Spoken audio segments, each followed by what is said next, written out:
Hello, historical people. It's Wes. Going to talk about English cutting mechanics. Okay, this is something I've been exploring for quite a while now. Just the George Silver English swordsmanship type of stuff. And there's a few things online. They tend to be a fair bit older. I'm talking like 5 year plus and all that sort of thing.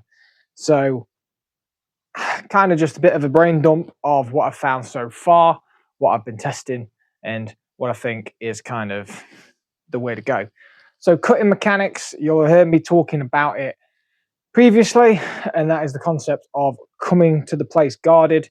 So easiest way to show this, if I'm in my open fight, okay, now open fight is pretty much just my arm above my head, like as far as I can get. Silver says you can either do it with the point facing up or you can do it with the point facing back. He prefers the point facing back for whatever reason, okay? I'll talk about why I think there's the reason there, but whatever. So what I'm going to do from here, when I send a cut in, I'm not going to just cut straight down. And I'll link you to one of, it's not Staccato video, it's somebody else. He does a really good job of explaining why I do this. He works with a partner, but obviously I've got no friends apart from this guy, so I can't show you. But, so I don't want to just cast out with the arm completely straight. What I want to do is keep the arm slightly bent. I'm coming into the center, and then it's a wrist action off the front there. So if I'm looking at my pel, let me just grab this there. So the first thing that meets my opponent's sword would be my bowl or my blade, okay? And from here, because that's still coiled, ready to go, I can just extend with the wrist and put my strike in. Or, of course, if they look like they're putting a defense up there, gives me a chance to come round or come down, whatever. So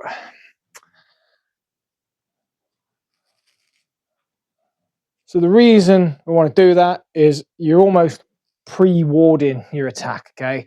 So I'm never moving into distance without this opposition, without some protection. And that's important. And it also works really well as a feint because nice, big, open, threatening thing, okay, and then bang.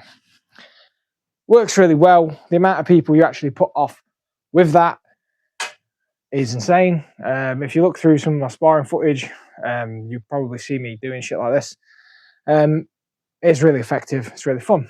Okay, so you have your open fight, and then basically the other one that he mentions is the True Gardant. Okay, so I've seen a few things where the Gardant's over here. I've seen some where the Gardant's up here. I've seen some others where the Gardant is more like the St. George. Okay, personally, I'm starting to really like this sort of central one. Okay, obviously there is variation, but from that center point, I can get to where I need to be fairly easy.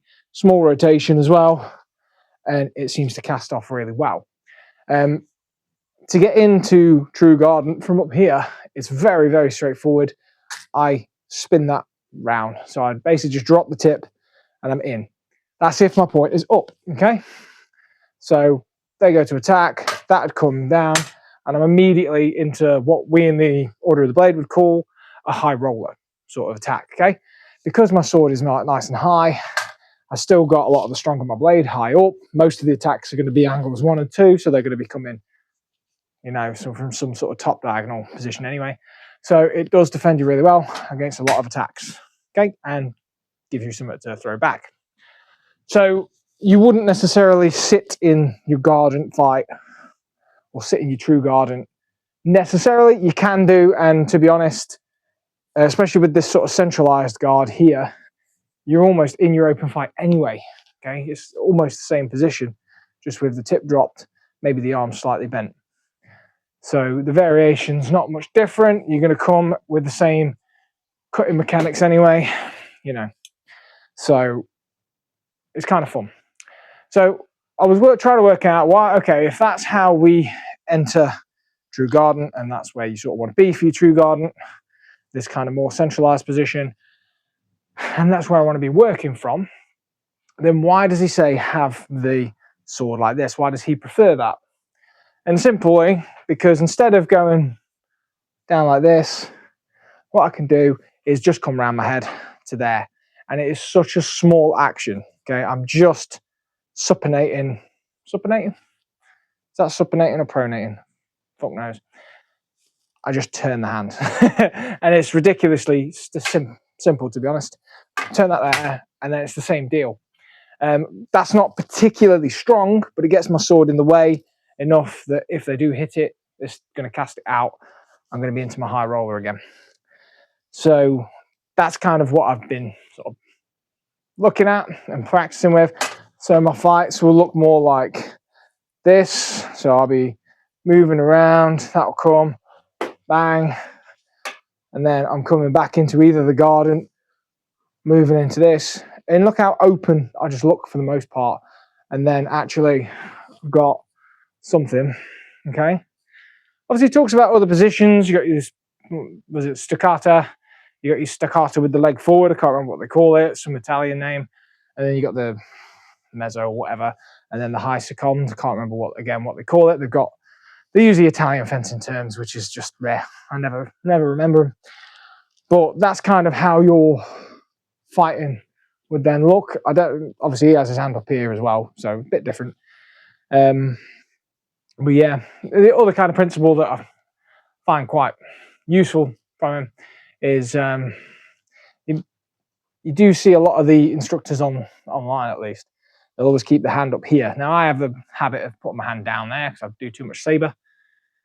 But a good thing about this is once I'm in the Gardant, I do have that hand available to push things off, okay, move things around. So as I'm here, boom, bang. Okay, if I've got a buckler or a shield, I can block there, slam the shield in and go. But yeah, it's really quite fun. Obviously, you need to be good with your distance, because if you haven't got your distance down, you're not able to not be there. Then you're going to struggle with the more open fight positioning. Yeah, but in terms of just the cutting mechanics, if you're staying out of range and outside fighting, you're going to be looking very much like some version of this. Okay, and I'm into the open fight. Boom. Maybe some sort of variation of knocking about like that. Another thing he does say is as soon as you've struck, so he says to just strike at anything they put in the way in the first place. So if I'm here, I'll either wait for them to move in, and then as they're in my, or as they've entered the place, I'm just going to strike at the first thing, and then I'm going to fly out.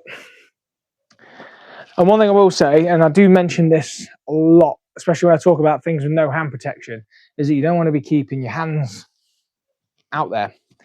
So one thing about the open fight that's really fun is, so I can come in, maybe I've done another attack, and then I'm straight out. But I create a lot of distance to myself. It's hard to kind of articulate without a partner, but if I was to strike and then stay here, okay, my opponent's got the opportunity to swipe out and hit me here or whatever. Whereas if I strike and then come out, okay, I mean, in this instance, into a St. George or whatever, but that could just as easily be the open fight, whatever. I'm completely out the way. They're not going to get me with a hand snipe, they're not going to get me with anything. I've made my distance, I've moved out of the way, and realistically, I just keep stepping away. You do create a little bit more distance by just moving your arms out of the way, okay? I also feel like the way it works in my brain, commitment-wise, if I'm forward like this, I'm trying to be forward, I'm trying to move forward, trying to stay forward.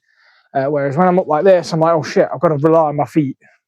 So, you know, I'm open, so I'm thinking as an open person, if that makes sense. So yeah, so how would you maybe put this into some of your fighting? How would you make it look?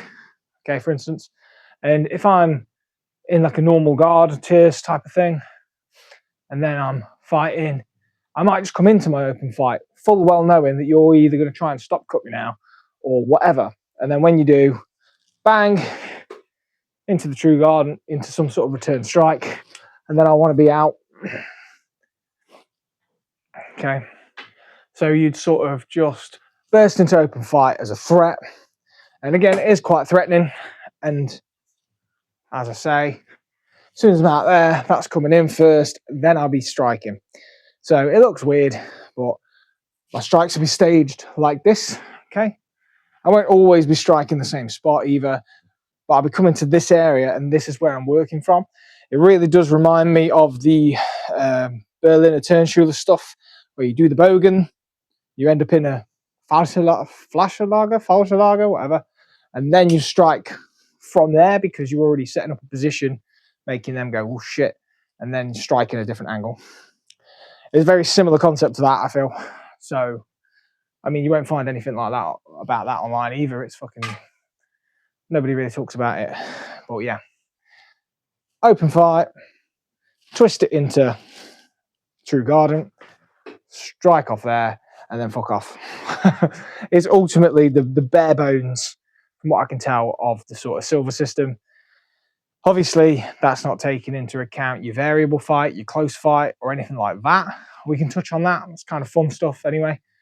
But that's kind of how I picture it all happening. I've had a couple of matches where I've been trying to predominantly use that. Main thing is you're just absolutely fucking knackered after a while because your hand stayed up there the whole time. And, you know, even me doing this for a while, you do feel it towards the end. So, is what it is. Tighten that on. Cool. Anyway, hopefully that's been useful. I'll probably do a bit more of a concise bit on each kind of. So I've seen videos where it's like, what's the open fight, what's the variable fight, what's the close fight, blah, blah, blah. I could maybe do some videos like that, possibly. I do want to do one that's the same but showing the longsword. I might get that sorted at some point, see how that actually carries over, because it isn't, I don't think it carries over as directly, but it does have some relation to some of the older texts and stuff as well, like Man That Walls and all that. So I think we can mess around with some of that. But I don't have time to do it now, so hopefully that little cutting mechanic-y thing was useful. I guess I'll see you in a bit. Bye-bye.